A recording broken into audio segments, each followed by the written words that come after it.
Hello, everyone. Welcome. You are live with the novel Neighbor discussing the incredible J.R. Jameson's memoir Hillbilly Queer in conversation with Samantha Allen, the author of Real Queer America, and we are the novel Neighbor. So we are a brick and mortar shop in Webster Groves, Missouri. We are women owned. And we focus on being a community space, being a book hub, bringing together people, art, the community, and the books that they love. So we are so excited to host this event tonight. Without further ado, I'm going to bring on JR and bring on Samantha, introduce them. A friendly reminder that you are welcome to ask any questions that you have for JR and Samantha in the comments, and we will be asking them and answering them at the end. So bringing on JR and bringing on Samantha. Hello, JR. Hello, Samantha. Thank you so much for joining us this evening. Thank you. Thank you for having us. Of course, I'm so excited, and so is our whole team. So very quickly, Samantha Allen is the author of Real Queer America, which I have here, LGBT Stories from Red States. It's a travelogue that the LA Times dubbed necessary for anyone in or allied with the queer community, which I know many of us are. Samantha is also a GLAAD award-winning journalist and contributing editor to Them.us, previously covering LGBTQ stories as a senior reporter for the Daily Beast and a staff writer for Fusion. Her full list of bylines include the New York Times, Rolling Stone, Out, CNN, and more. And additionally, Samantha holds a PhD in women's gender and sexuality studies from Emory University. So Samantha, thank you so much for hosting tonight's event. Thank you for having me. I saw your cat, and for some reason I thought the cat was in my apartment, which is why I looked over my shoulder. Yes, if you see a cat running around, she's mine. If you see a dog running around, he's my girlfriend's. So we have a whole zoo here. Don't mind me.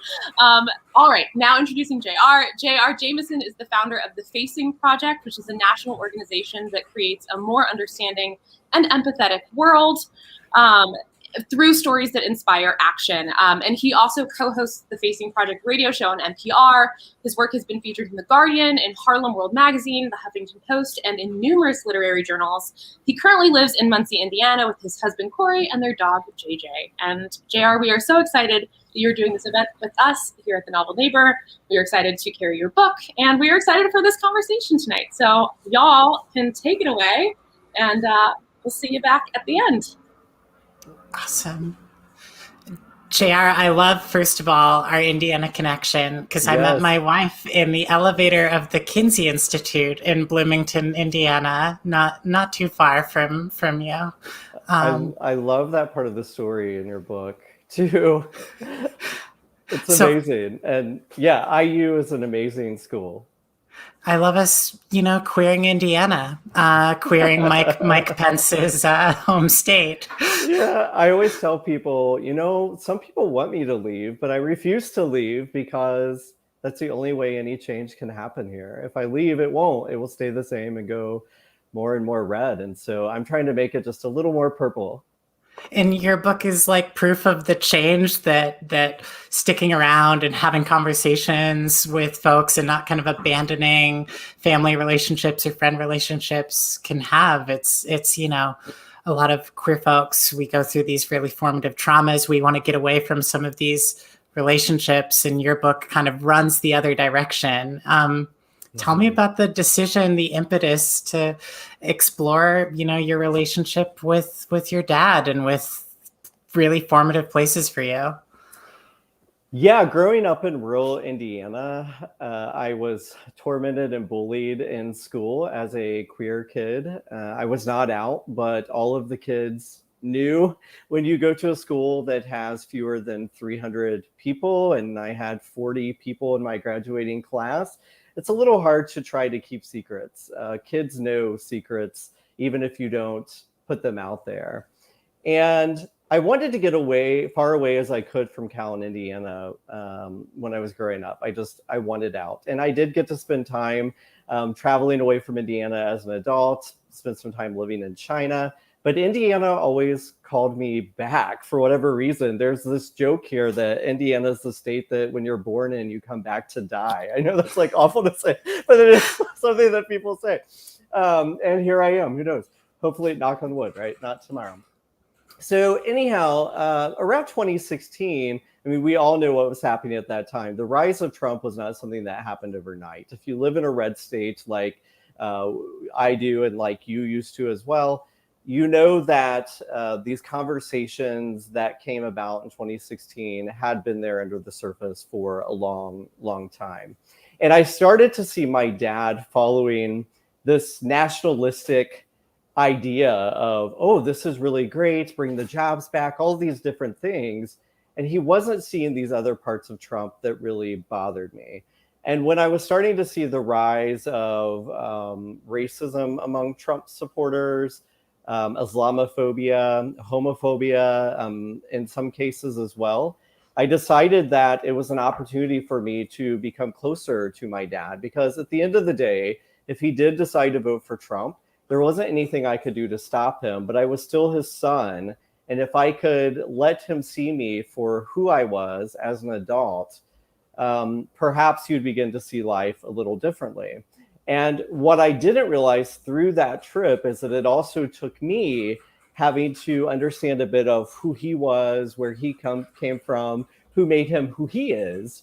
And that was something that I had to embrace and accept as well. And how could we, from that, meet in the middle to begin to have conversations? Yeah. I really admire your approach in the book, which is, I wouldn't say it's an approach of suspending judgment. It's not as though you abandon your ethics or your politics or say, hey, maybe racism is great after all, right? You stick to your principles, but there's a sort of like acknowledgement that in familial relationships, sometimes we have to sit with the discomfort of someone maybe having bad politics or bad ethics if we want to like hang on to the relationship or and I feel like sometimes when we talk about that, it can be reduced to like, oh, you're drawing a false equivalence or you're just indulging in lazy both sidesism or something. How did you grapple with that while writing, of saying, I'm not co-signing this ideology, and yet it's also important for me to hear my dad and try to understand how he may be espousing some of these ideas?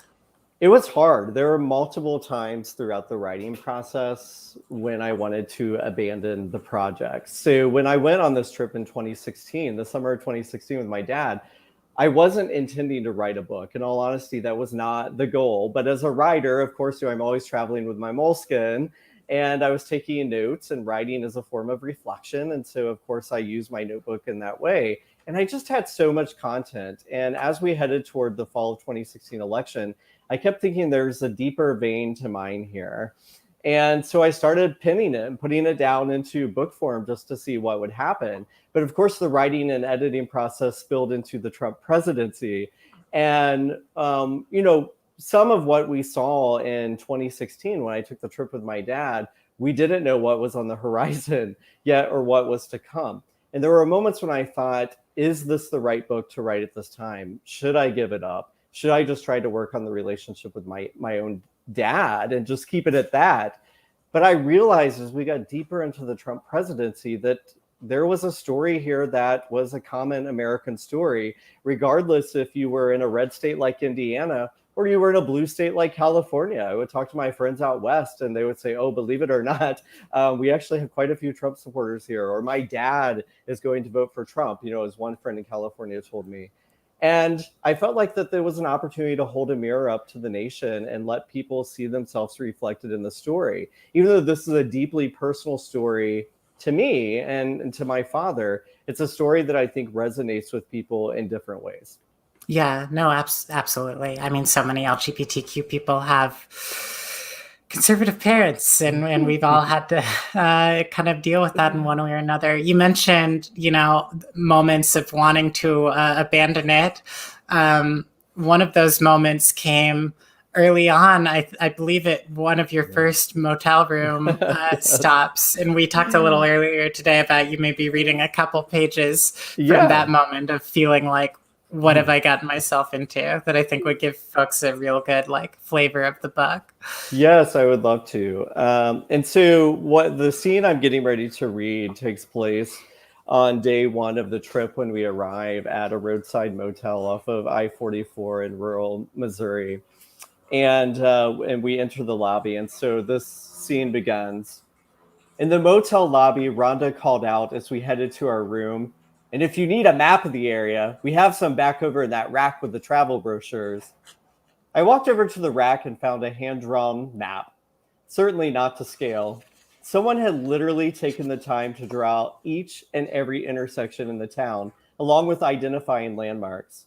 In the lower right-hand corner in the same handwriting, it read in all seriousness, Cuba, Missouri, copyright 2014. Beneath the map lay several more copies for the other weary occupants and explorers of the small Missouri town. Outside of the motel, we counted the numbers on the rusty doors until we reached room 10, where the key wouldn't work. Son of a bitch, Dad swore as he jiggled the handle. The green light illuminated and the knob turned, but the door wouldn't budge. Give it a kick, he instructed. I reared back my flip-flotted right foot and exposed a dark, cavernous, and musty scene on the other side of the door. We were lured inside by the welcoming coolness of the humming window unit. Dad pulled back the curtain. Let's get some light on the situation. I slipped into pest control mode. I went to the beds, threw the pillows to the floor, and ripped off the comforters and sheets. My thumb pulled down the piping on the mattresses as my forefinger inspected every crack, corner, and crevice to make sure our room was bug-free. I then opened the drawer to the nightstand because that's where they often like to hide. I squirted a thick layer of bedbug spray over the bedding. Are we good? Dad chuckled. We're good. We sat on opposite beds and faced each other. Complete silence for the first time in several hours as the late afternoon sun shone into the room and traced shadows across the navy blue carpet. Connected, but strangers. I had begun to relearn how to listen to Dad, how to make eye contact and actually listen, and our DNA undeniably shared some of the same blocks. But I couldn't help but think about his love for Trump and how when we were back in Cowan, I had told him I thought Trump was a charlatan. And it felt like he hadn't listened to me, that he hadn't cared what I actually thought. I couldn't move past the idea that his love for that man could impact my life as a gay man, that it could overturn policies and laws toward the negative in ways that he never in his life had to consider. And I remembered he told me when I was only a boy that AIDS was punishment for the gays sent down by God. These thoughts echoed inside of my brain and wouldn't turn off. These thoughts continued to create a wedge between us, at least in my mind. I texted my husband, Corey, help, why did I agree to do this? Dad stood and searched for the remote. How about we turn on that Fox News and see what Trump's up to? Hell no. How about we grab something to eat? I'm pretty hungry. Strangers, that's what we were. Strangers who had no business sharing a room together, especially if one of us planned to hole up all night watching right-wing propaganda on the television. Dad looked at me slightly confused, eyes cocked to the side. For the first time since that morning, I decided I was done listening, and it only took 8 hours. I think he recognized my shift. I didn't want to watch Fox News, and I wasn't ready to hear stories I didn't agree with a man who I loathed. Donald Trump promised to make America great again, and he vied to be the 45th president of the United States on a platform of hate.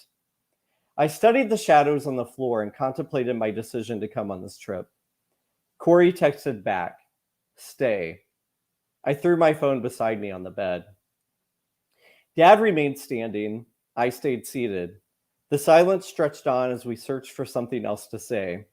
We had 20 years of road to cover in only a few days, but nothing seemed to find its way to the tip of our tongues at the right time in the right way. It hadn't been this way with Mom. As I'd gone home over the years and made phone calls to them on the weekends, Mom and I always had something to say to one another. She and I had grown closer with time. With Dad, the space between us continued to grow and grow, with less and less to say. But it hadn't always been that way. When and where did we go wrong? Had he built the divide, or had I? I studied the old carpet of the motel room and searched for answers, or perhaps a sign that the room did indeed have bed bugs. That could have been my out to hit the road. Other than that, I wasn't sure what to look for anyway. I had been without direction on figuring out Dad for a long time. But why had he been running from all of those years? Was it me? And what exactly was he running to? Was it the past? Those were questions I could have asked of myself. Connected, but strangers. We had nothing more than time and that hand-drawn map to help us change that fact. Oh, you're on silent. Sorry.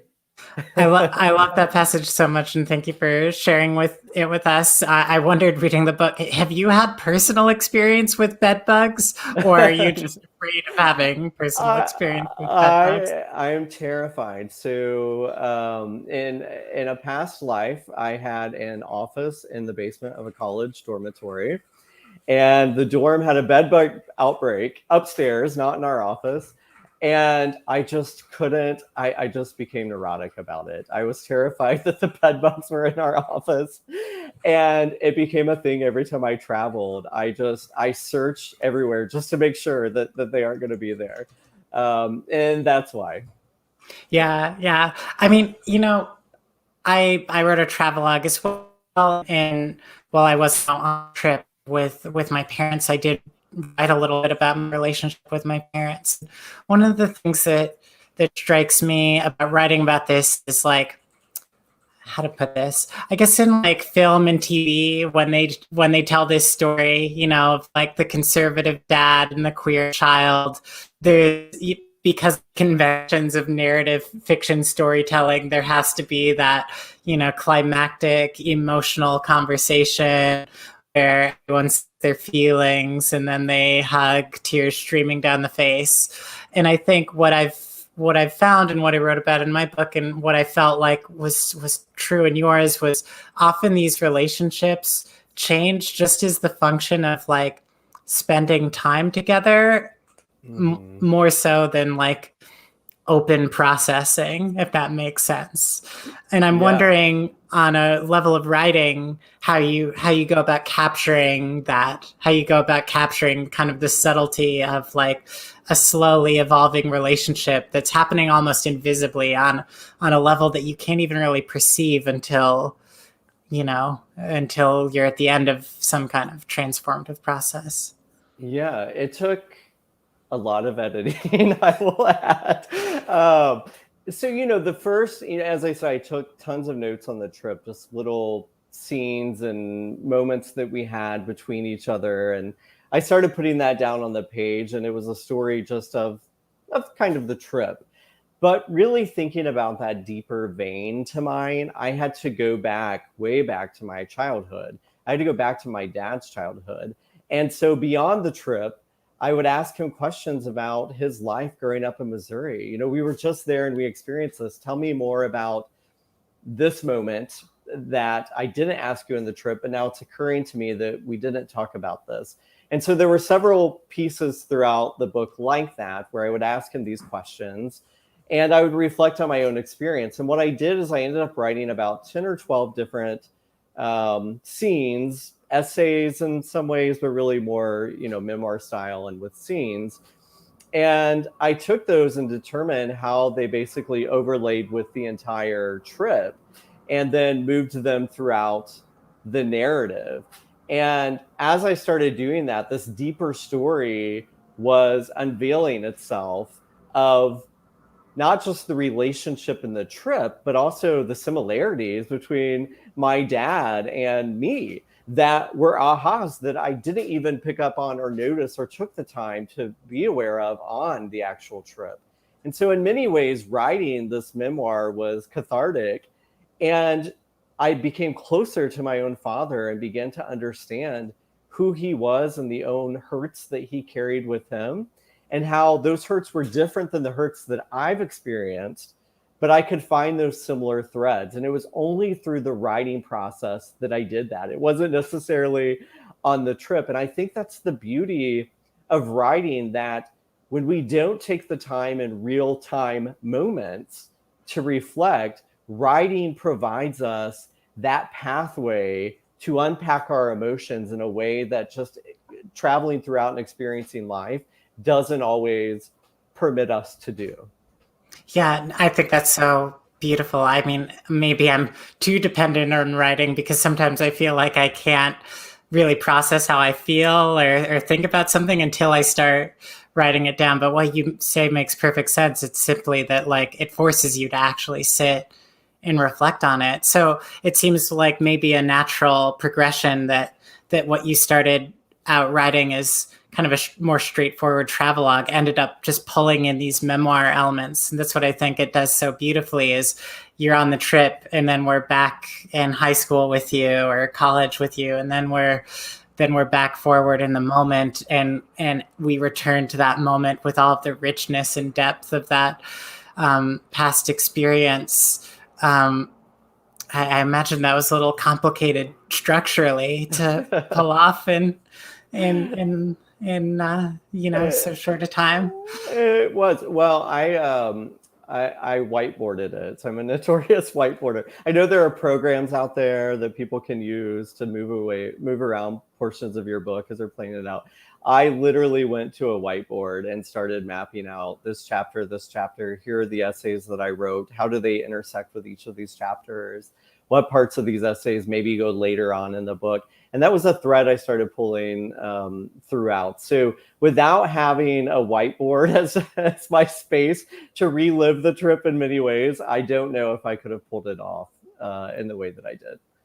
Yeah. I mean, part of, what I felt writing Real Queer America and part of what I think Hillbilly Queer is also participating in is kind of like telling this next chapter of queer history. Like I feel like when people think of LGBTQ history, we think about Stonewall, we think about Obergefell, we think about Supreme Court decisions and riots and protests and people flooding the streets. And part of what we've seen in the last 10, 15 years is just a massive shift in public opinion that's kind of unprecedented around any civil rights issue in so short a time, where, 10 years ago, same-sex marriage would not have been the majority position in this country. And now it's a strong majority position in almost every state.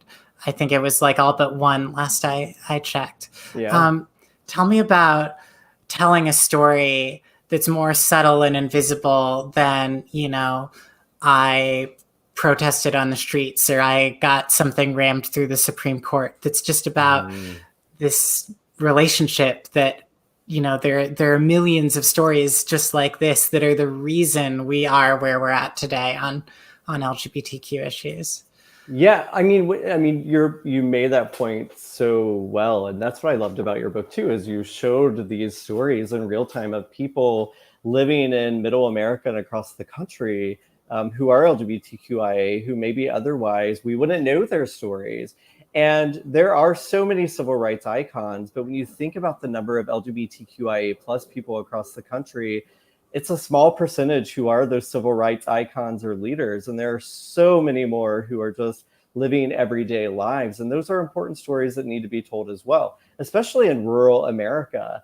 And I worry about rural kids a lot. I mean, this is an adult memoir, but it's also a love letter to my teenage self and to any of those kids who are growing up in rural America who maybe don't feel like they have a safe space. Now, what I find so beautiful is that my nieces and nephews went to the same high school where I went to, a very small high school still in the middle of nowhere in Indiana. And there were out and proud LGBTQIA kids in their classes, those who identified as gay, people who were gender fluid. And it was embraced at my old high school in rural Indiana. And that just wasn't the case 20 plus years ago. And I think it's stories like the one that I tried to tell, stories that you told in your book, that rural kids can see themselves reflected in that. And they say, to themselves, I am who I am, and you only have one life and opportunity to live. And I'm going to be me authentically. And they're holding up a mirror to other people in their classroom and in their communities. And more people are coming out. There used to be the statistic that, 10% of the population is likely LGBTQIA. But that's changing. And it's not because we're seeing youth change and become something that they weren't. It's because they're allowed to be authentically who they are. And I think it's these stories that capture rural America, that allow kids to see themselves reflected and have the ability to stand up. And in many ways, that's activism. They may not be, throwing the first brick at Stonewall or doing something like that, but they are coming out to a community to say that I am unafraid and I am who I am. And that type of bravery is a form of radical being in many ways. Yeah. Do you feel like the media understanding of the LGBTQ community in America has kind of caught up with that new reality yet of, the rural Indiana high school has a gay straight alliance? Or do you feel like we're still kind of playing catch up and trying to get these stories heard? I think we're still trying to play catch up. I also think at the same time, and this is completely an opinion, this is not based on any scientific research that I've done, just to be clear. I do think that we are playing catch up, but I think at the same time, we are seeing a bit of a rise of conservatism in a different way. So a place like Indiana, where Mike Pence was our governor, and I think most people know how Mike Pence feels about LGBTQI issues. He does not love us.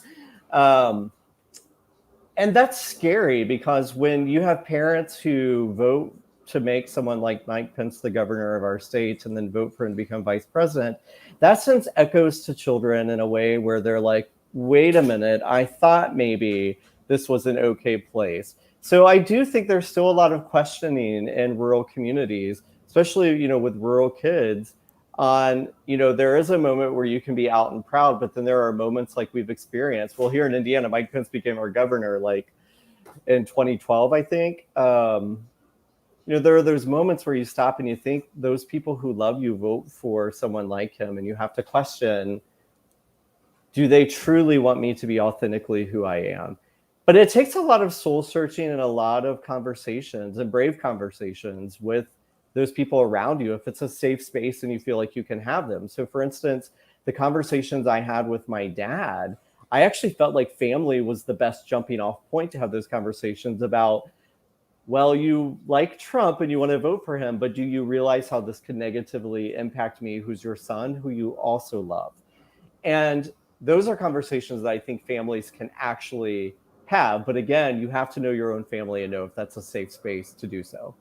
Yeah. I remember when I was writing my book, I'm openly trans. That I was going on a trip with a trans man. He was my road trip buddy for the entire time. And my parents are conservative, Mormon, former Republicans, recently former Republicans. They didn't vote for Trump, but Billy, a lot of his family had voted for Trump, and had told them, like, this is not a man that's good for people like me. Like, this is a man who will restrict my rights. And we were driving on the highway in Texas when the tweets about the military ban came out. All of a sudden, our phones started lighting up with texts from folks who are like, have you seen this? Have you seen this? And I remember, driving from Texas to Oklahoma, having a long talk with Billy about how do you deal with this? How do you deal with having family who have voted for someone who's had this direct and palpable effect on our community? And the more we talked about it, the more it was just there were no easy answers there. It was important to kind of vocalize the anger, maybe, but I'm trying to form a question out of this, but where did you arrive at that in the book? How do you feel like you've landed at that since writing the book? Mm-hmm. Well, on the trip, we had to confront that. And so, if folks read the book, they'll see along the way that I tried to, there was a lot of living in my head and reflection that came out on the page of things I wanted to ask or things that had happened in the past. And I wanted to confront my father about them, but I was worried in that moment. And then I questioned myself, well, I'm an outsider here. These people are totally different than I am. Is it safe for me to confront my dad here? Surely he won't give me up though, right? And we eventually had to confront those conversations on the trip, and there was tension that was created around that. But ultimately, my dad said that he loved me no matter what. And I always knew that. I needed to hear him say it as an adult. And, you know, what the book really did and what the trip did was keep us in each other's lives beyond the 2016 election, throughout the Trump presidency, and into now where we are in 2021. And had we not had this experience together and confronted our realities, unpacked them, and then looked at a new path forward, I don't know, maybe I would have been someone who said, you know, I just cannot allow you as my dad to vote for this person who could create real harm in my life. And so this is a ultimatum. Maybe I would have done that had we not had this experience. And I'm glad we didn't, because, you know, my dad did not vote for Trump in 2021. And so that's a question I get often from people, like, did your dad vote for Trump in the 2020 election? And the pandemic was a catalyst, right? You say in the book. He was, yes, the pandemic of all things. And I'm like, really? It wasn't because of me? Like, your gay son? And I'm hoping, like, you know, that had a little influence. But ultimately, he really felt like the pandemic was mishandled. And there was a moment where he just said, yeah, this is getting a little too insane.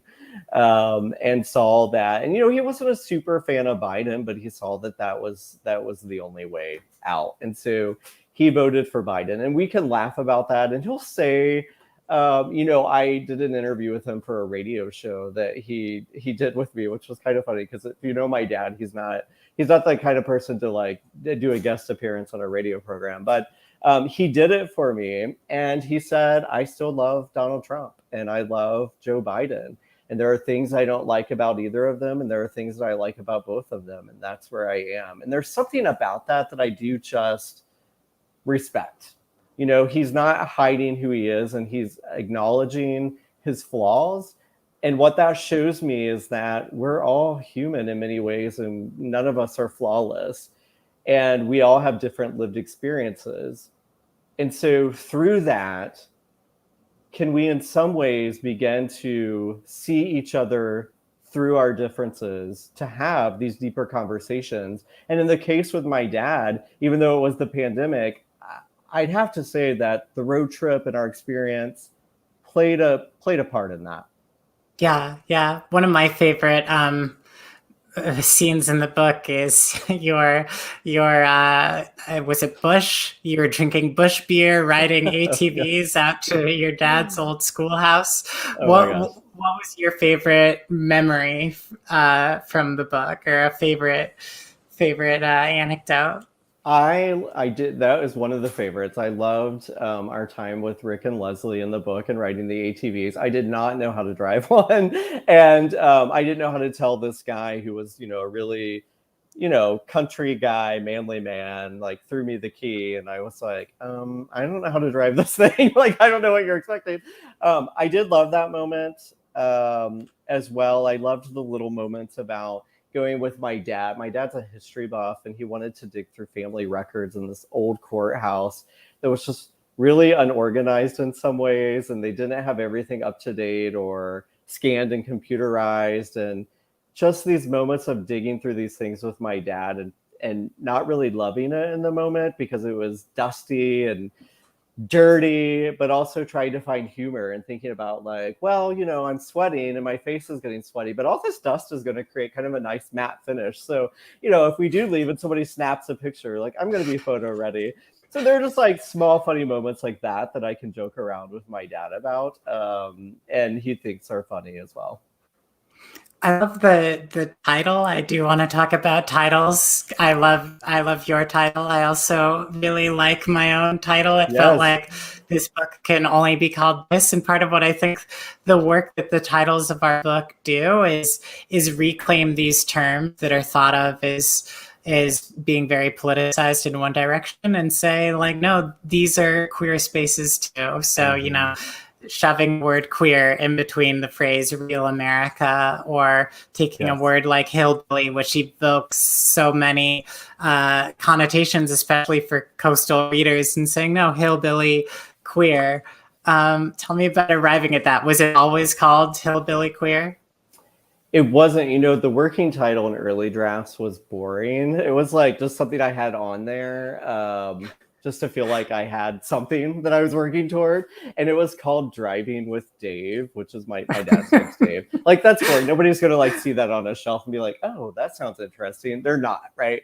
So it is kind of a catchy title. And a good friend of mine was like, what about, so I have to give my friend and editor, Kelsey Timmerman, a shout out around this, because he said, what about Hillbilly Queer? And at first I was like, I don't know, because even though I grew up in a rural community and a rural family, I don't know that I necessarily identify as hillbilly. So if it says Hillbilly Queer on the front, are people going to think I'm talking about myself? But the more I dug into that and did reflection, it was perfect. Because like you mentioned, it's shocking when people see it, they're not expecting to see these two terms together. But at the same time, why can't they exist together? Because they do in many communities. And then also backing up and looking at it, they're also derogatory and they're reclaimed. So, somebody may look at somebody like my dad and think hillbilly, and that's a derogatory term. Somebody may try to throw, shade at me and call me a queer and think that's a derogatory term, but both have been reclaimed in many ways. And hillbilly itself was actually a term that was developed by the elite class to make fun of people who were poor. So, reclaiming those two terms in that way, putting them together when on the surface it seems like they shouldn't coexist, but in actuality, they're doing their work together in a beautiful way. And I love this idea that it's two things that shouldn't exist together, but do, and do all across America. Similar to your title, which I loved as well. And what I love, you say like, oh, I wouldn't necessarily maybe want people thinking that I identify myself really strongly with a label like hillbilly. And yet there is in the book, I think, like a really powerful reclamation of like your own past. I mean, these are along different axes, but I was raised in the Mormon church. I left Mormonism in 2007 when I was like 19 years old. And, for me, I went through this process of, oh, don't ever associate me with that. I renounce it fully. I'm so angry at, that identity. Don't ever think of me that way. And I'm not going back to church. I'm still firmly an ex-Mormon. But I think as I got older and I got further away from the sort of negative charge that's often associated with that term in some circles, I came to be like, you know what, I can't endorse this church's ideology, but I can accept the parts of my past that were informed by having been raised in it. And it seems like maybe over the course of this book, you start out in flip-flops with a calico messenger bag, and, but over the course of the book, you're kind of resurfacing childhood experiences in these places and accepting that those are part of who you are too. Yeah, it's, denying parts of who we are can be more harmful in many ways than, it's other things. So, for instance, as you say, both of my parents grew up in rural communities. I grew up in a rural community. I was the first in my family to go to college and go on to graduate school. And so all these things I felt like separated me more and more from my family. And I didn't want to be associated with hillbillyism, I guess, if that's a phrase, because in academic spaces where I was existing as an adult, I felt like an imposter in so many ways, and I didn't want to be found out. And there was this embracing and going back and realizing that I wasn't any better than anyone else who I'd met in those communities. In fact, in some ways, maybe I was way worse because I had put on an air that, perhaps I was more worldly or, things like that. And those they weren't true. And so I had to reclaim some of my own past to realize I'm not any different than anyone else. This is who made me and who I am. And what does that mean to me as an adult? Yeah. I had doing my own travelogue, kind of like a when in Rome policy, I was going to try as much as I could to sort of abandon my own like routines and expectations and say, you know what, like, let me, I'm in Mississippi, let this day go slowly and sit on a porch with someone. Or, I'm in Arkansas, let me have someone from Arkansas take me around, or that kind of thing. And I think there's a joy and education process that can come from just kind of surrendering a little bit to how things are running. And I love sort of the trajectory of the book of like, at first it seems like you're very uncomfortable going back, but the more time goes on, it seems like you kind of get into it a little more, to the point that you're willing to spend like 2 hours in the courthouse digging through records and talking to clerks and stuff. Yes. Tell me about that journey a little bit. Yeah, I mean, it was partially, like I mentioned, a journey of just embracing where I came from, and also being in the moment with my dad. He's older. He was already old, quote unquote, old when I was born. He was in his, mid to late 30s. And, he's nearing 80 now. And I'm not going to have forever with him. And so there was a moment I had to just stop and say, how can I be in this experience and meet him where he is? And if he wants to spend the day digging through family records in an old dusty courthouse, but I really would rather be on my phone, checking my email, texting friends, getting caught up on work, I need to let that go and just say, maybe this is the most important thing in this moment in time, is being here with my dad in this courthouse. Or as you mentioned on the porch, we visited Old Lady Baker, who's a character, minor character in the book, but an important, powerful character, because she taught us so many lessons. Wise Old Lady Baker, I love her. Just sitting on her porch, sipping iced tea, listening to the wind chimes, and not talking about politics or anything, but just the moment. And while politics are important and we can't just pretend like it's not happening, there are times where we have to allow ourselves to have those small breaks to just experience life in these small, gentle moments. Yeah.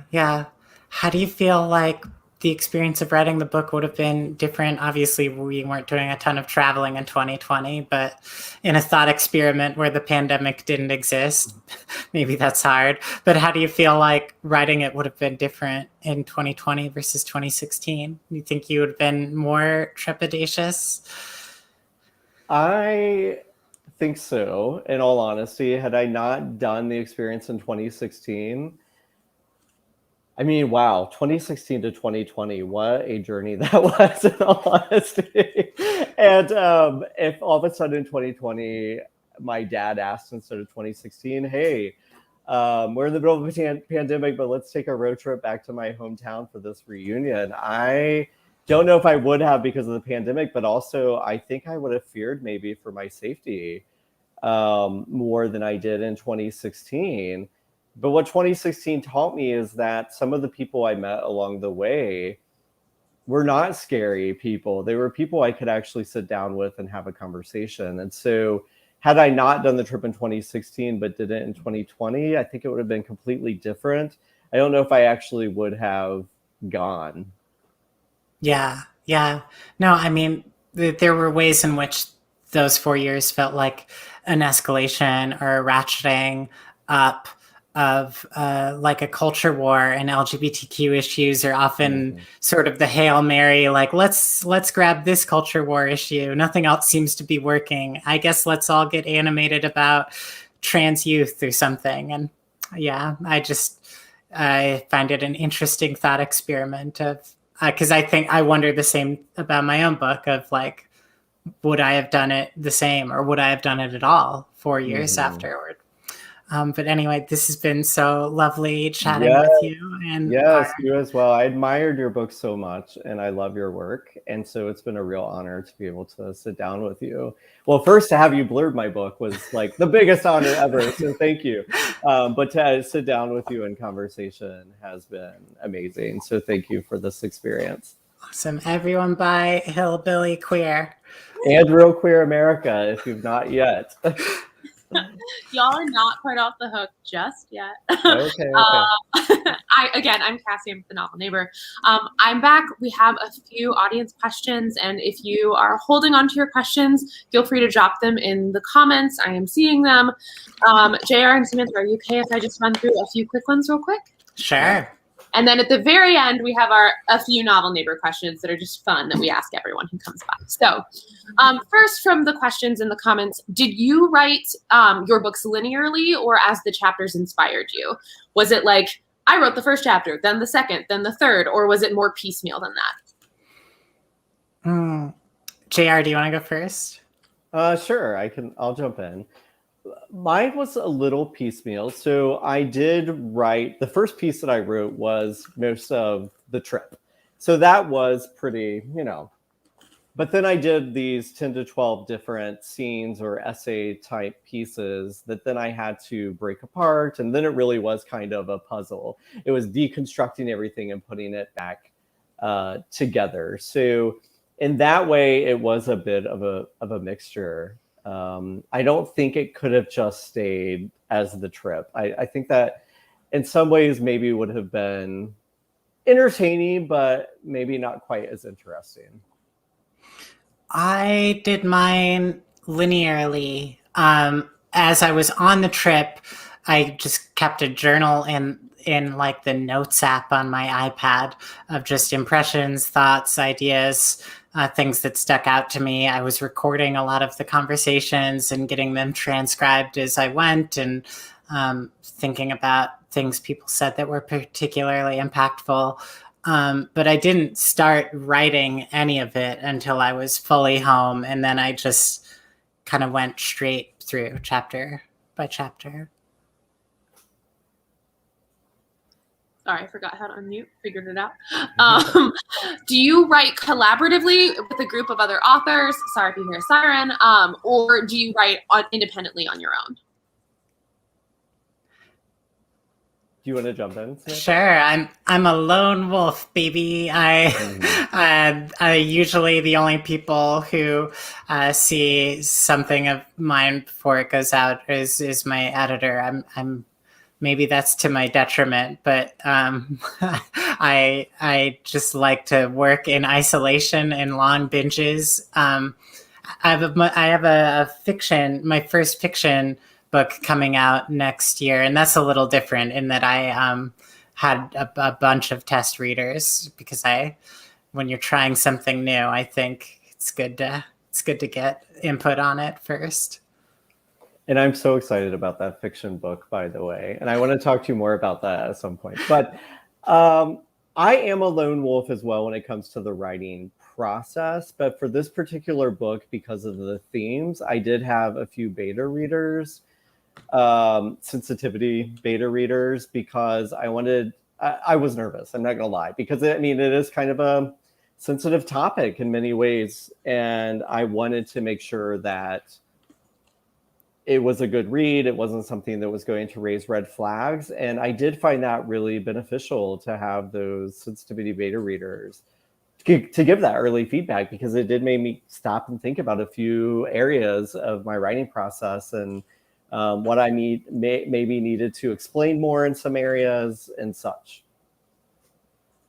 But yeah, I'll say the beta readers, other stuff I write, no, I don't collaborate with anyone. And really, if it's something that I'm working with my literary agent on, like, she'll see it and she always has really good feedback. It's never going to just slide by her without any feedback.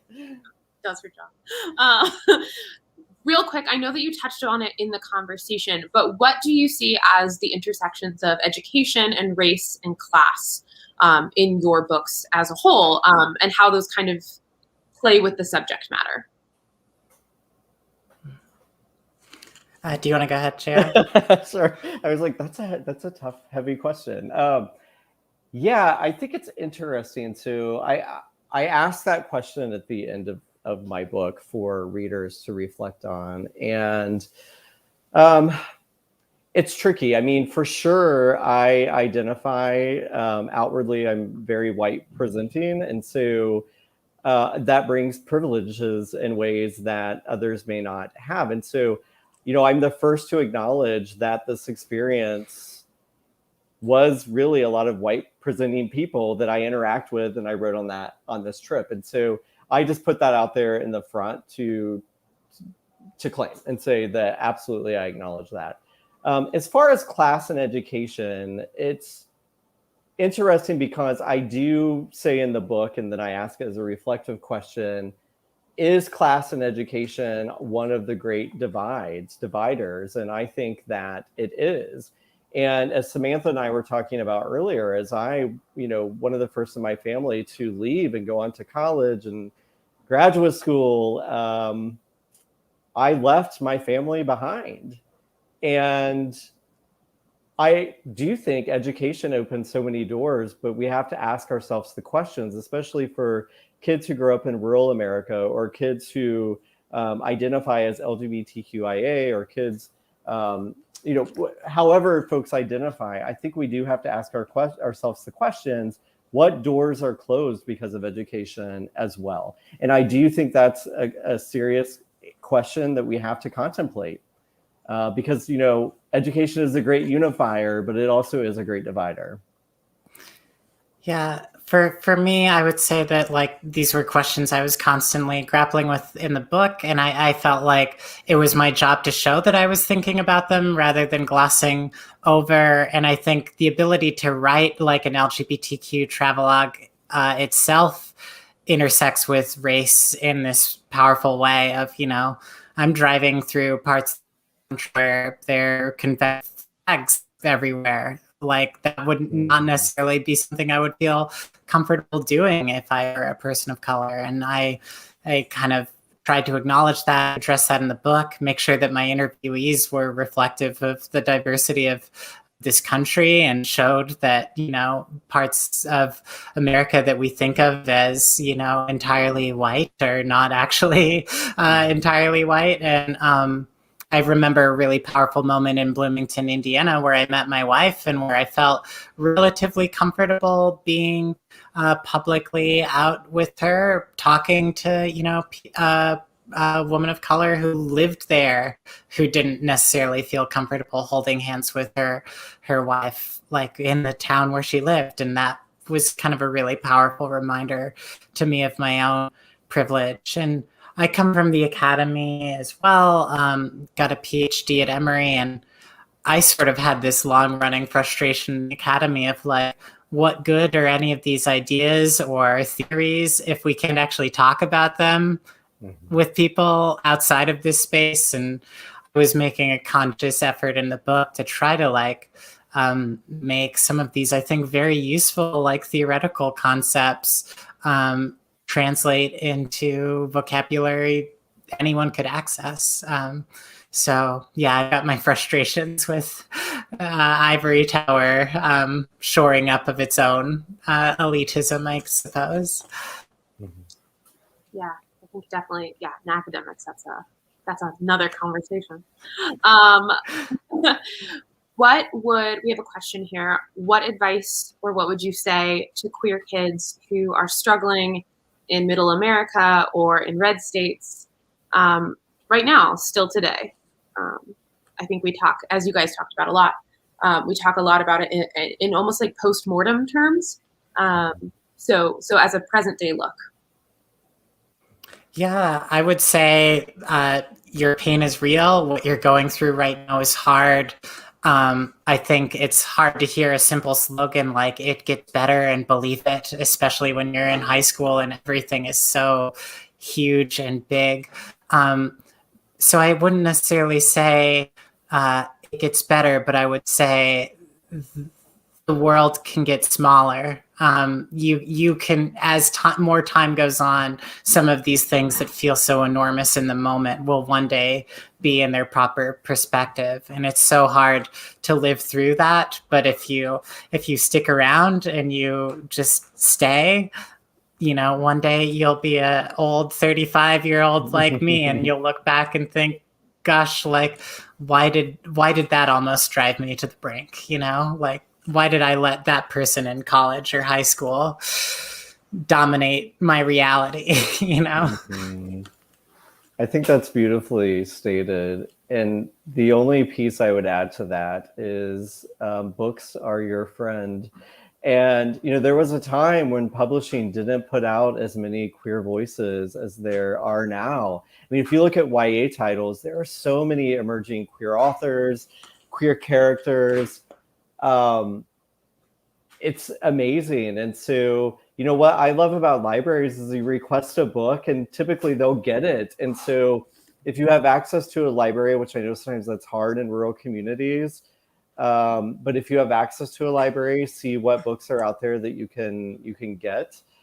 Find people who are true allies in your community, and just know that there are brighter days ahead. As Samantha said, it may not always get better right away, but you have to believe in yourself and you can have the life that you want.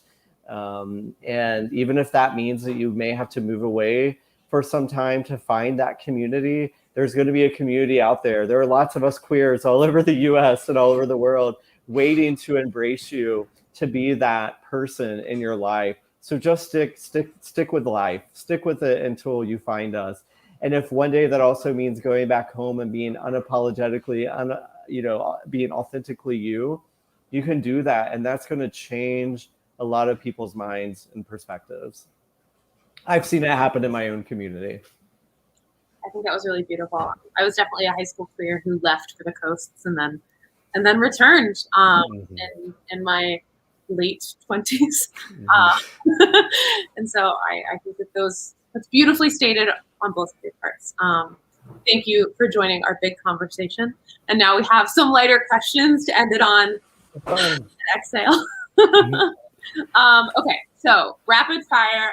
What are both of your personal favorite seasons of the year? JR. I love fall. I've always loved fall, everything about it. I'm not necessarily a pumpkin spice person, but I love pumpkins. I love wearing sweatshirts. I kind of like that time where it's like sweatshirts and shorts weather. So I've always loved fall. I've come to like summer a little more as an adult, but fall is totally my season. My favorite season of the year is The Bachelorette season 17. Good one. What is your order at a coffee shop? Iced blonde vanilla latte.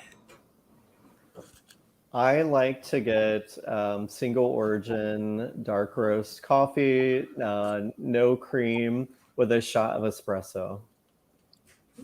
What music are you listening to the most right now? I am revisiting Pavement, my indie rock days.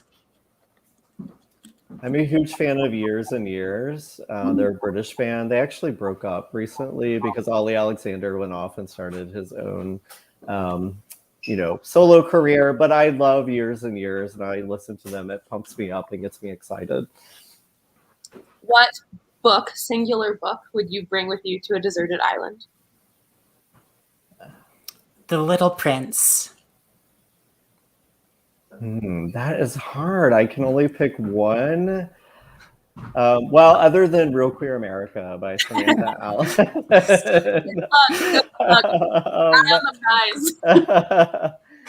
Oh boy, I love YA. So people are usually surprised by that. I mean, I just devour YA books. Probably one of my favorite YA authors is Julie Murphy right now. So I have not read If the Shoe Fits yet. So I would take that with me. Ooh, you can read it over and over and over again. What is your go-to meal to cook? I feel like everyone has one from COVID days on Ready. I'm not much of a chef, so I'll go English muffin with peanut butter. I don't cook. My husband's a great cook, and I'm really thankful for that. But I can make scrambled eggs, and I have resorted to that several times during the pandemic for lunch or dinner, not just breakfast. No shame in a good scrambled egg. Okay. Last question is post-COVID, what is your first travel destination? I just returned from my first post-COVID flight, and it was Long Island, New York, baby. Yeah, Long Island, a very interesting cultural space, right next to the heart of American liberalism, but deeply Trumpy in a lot of ways. The place dreams. Ours will probably be just to Florida, which also is a deeply Trumpy place. But some dear friends of ours live outside of Tampa, and there's nothing super exciting there except for them. But to go see them in person and stay with them will be great. JR, have you been to the Weeki Wachee River? No, where is that? It's 45 minutes north of Tampa. You have to go. It's magical. You can kayak with manatees and watch mermaid shows. It's amazing. I'm going to have to ask them because they live actually about 30 minutes north of Tampa in Wesley Chapel. So I'm going to ask them. Yeah. Well, now I have another place for my list too. Y'all, thank you so much for joining us. Everybody watching, we have signed copies of Hillbilly Queer by J.R. Jameson available at the Novel Neighbor, online and in person. We also carry Real Queer America by Samantha Allen. We are so thankful to have you both with us tonight, and thank you for giving us an hour of your time. Yes, thank you. And thank you to Holland and to Stephanie and everybody else too at the Novel Neighbor. You all have been great. And Samantha, I owe you so much. Thank you for everything. I appreciate all you've done and our conversation tonight. Thank you so much for writing this beautiful book. Oh, okay. Thank you both so much, and we'll talk soon. Bye. Bye.